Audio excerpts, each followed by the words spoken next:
नमस्ते दोस्तों, स्वागत है आपका प्रॉपर्टी एक्सपर्ट्स पे, जहां पर हम आपको प्रॉपर्टी से रिलेटेड हर एक इन्फॉर्मेशन पहुंचाते हैं। तो लाखों करोड़ों रुपए की प्रॉपर्टी खरीदने से पहले हमारे वीडियोस को ज़रूर देखें ताकि आप किसी भी प्रकार के फ्रॉड या स्कैम से बच पाए। देखिए, डीड ऑफ लैंड सेल क्या होती है मेरे दोस्त। ये वो डीड होती है जिससे किसी भी इंसान की प्रॉपर्टी अगर हो, यहाँ पे हम लैंड की बात कर रहे हैं, तो उसके टाइटल को एक पर्सन से दूसरे पर्सन को ट्रांसफ़र करना। यानी अगर हम सरल भाषा में समझें तो बेसिकली लैंड का सेल। अगर लैंड सेल हो रही है तो लैंड सेल की ओनरशिप एक पर्सन से दूसरे पर्सन में किस तरह से ट्रांसफ़र होती है वो हम यहाँ पे इस वीडियो में देखेंगे। और ये डीड ऑफ लैंड सेल जो है, डीड ऑफ लैंड सेल वो डीड है, वो ड्राफ्टेड डॉक्यूमेंट होती है जिस डॉक्यूमेंट के तहत different condition, terms and conditions, बहुत सारी चीज़ें वहाँ मेंशन रहती है जिसको फर्दर रजिस्टर्ड किया जाता है। रजिस्टर करने के बाद ही टाइटल ट्रांसफ़र होती है from one owner to different owner. तो आज हम बेसिकली इस वीडियो में इसी के बारे में बात करते हैं। आइए शुरू करते हैं। डीड ऑफ लैंड सेल, तो basically deed of land sale जितना मैंने आपको टाइटल ट्रांसफ़र के डॉक्यूमेंट्स होती है, तो major elements, major process in deed में, मेजर जो भी प्रोसेस सारे होते हैं वो क्या क्या होते हैं वो आप स्क्रीन पे देख सकते हैं।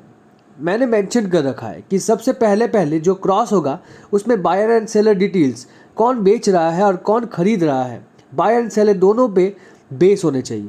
सेकंड पॉइंट जो बहुत इंपॉर्टेंट है, प्रॉपर्टी डिटेल्स विद हिस्ट्री, मतलब जो प्रॉपर्टी के स्पेसिफिकेशंस, उसका प्लॉट नंबर वगैरह, बहुजा वगैरह जो भी है, डिस्ट्रिक्ट में सारे नंबर दे के उसकी हिस्ट्री मतलब कि वो प्रॉपर्टी कहाँ से आई है, इसके पहले वो प्रॉपर्टी किसकी थी, जितनी की आपको मिले बायर या सेलर या जो आपको प्रोवाइड करे, उसकी बैंक डिटेल्स भी जो मिले उससे आप यहाँ डालें। हम थोड़ी देर बाद डिटेल्स आपको नीचे दिखाने वाले हैं, ड्राफ्टिंग में किस तरह से हम आपको हिस्ट्री को ड्राफ्ट कर सकते हैं। थर्ड पॉइंट जो इम्पोर्टेंट है वो है ऑफर एक्सेप्टेंस पॉइंट, जो कॉमन पॉइंट है। सेलर अपने एक ऑफर देगा और बायर उसे एक्सेप्ट करेगा, उसके कुछ कंडीशंस होते हैं। फोर्थ है टर्म्स एंड कंडीशंस और witness with a party different terms and conditions, जो वहाँ पे लेते किए गए हो वो सेलर बायर को प्रोवाइड करता है और बहुत सारी चीज़ों को कंडीशंस रखता है कि वहाँ पे वो डालने के लिए रखा गया है। फिफ्थ शेड्यूल प्रॉपर्टी, ये भी बहुत वाइटल प्रोसेस है। इससे बेसिकली प्रॉपर्टी के एंटायर शेड्यूल्स, मतलब प्रॉपर्टी की सारी डिटेल्स एंड प्रॉपर्टी की चारों डायरेक्शन में, ईस्ट वेस्ट नॉर्थ साउथ में एग्जैक्टली प्रॉपर्टी को स्पेसिफाई करने के लिए सारी चीज़ें मेंशन करनी होती है, including east west north south bounded जैसे हम कहते हैं। तो ये भी मैं आपको दिखाने वाला हूँ। ड्राफ्टिंग में हमने किस तरीके से किया है। फाइनल जब मेमो कंसिडरेशन और पेमेंट डिटेल्स होगी तब ये प्रॉपर्टी जब बिक रही है या कोई एक सेलर बायर को ये प्रॉपर्टी बेच रहा है तो डेफिनेटली कुछ ना कुछ पैसे लिए होंगे, वो पैसे लेके वो फिर प्रॉपर्टी ट्रांसफ़र किया होगा। तो ये मेमो ऑफ कंसिडरेशन जो है बहुत वाइटल पॉइंट है, और ये भी पॉइंट किस तरीके से ये ड्राफ्ट करते हैं और किस तरीके से मेंशन करते हैं वो हम अभी देखने वाले हैं। और आगे बढ़ने से पहले मैं दो इंपॉर्टेंट पॉइंट्स बता देता हूँ।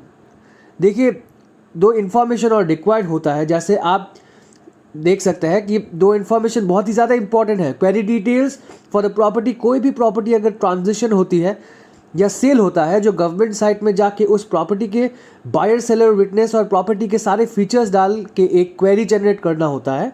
मतलब क्वेरी जनरेट मीन्स गवर्नमेंट से एक तरह से पूछा जाता है कि इस प्रॉपर्टी, इस ट्रांजेक्शन पे कितना रेवेन्यू पे करता है। This is for query details. वहाँ पे क्वेरी निकल के आती है including a query number. Next है GRN नंबर, पहले जो अपने डिटेल निकाली है, पर निकालने पर उसके बाद जो एक क्वेरी में जो अमाउंट गवर्नमेंट ने फिक्स किया है एज अ रेवेन्यू, जो इस प्रॉपर्टी को ट्रांजिशन करने के लिए जो रेवेन्यू दिख रहा होगा, वो रेवेन्यू आपको पेमेंट करनी है।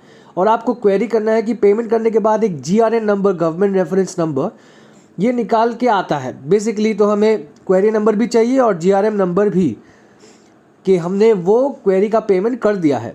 ये दो डिटेल्स चाहिए होती है हमें ड्राफ्टिंग करने के वक्त। तो ये दो डिटेल्स हमारे पास रहे तो हम इससे ईजिली ड्राफ्ट कर सकते हैं। अगर रजिस्टर्ड रहे तो फ्रेंड्स, एक आज हम बात लाइव सैंपल दिखाने वाले हैं आपको, जिसमें हमें अपने अपने क्लाइंट की लाइव ड्राफ्टिंग की और फिर से उसकी रजिस्ट्री करवाई है।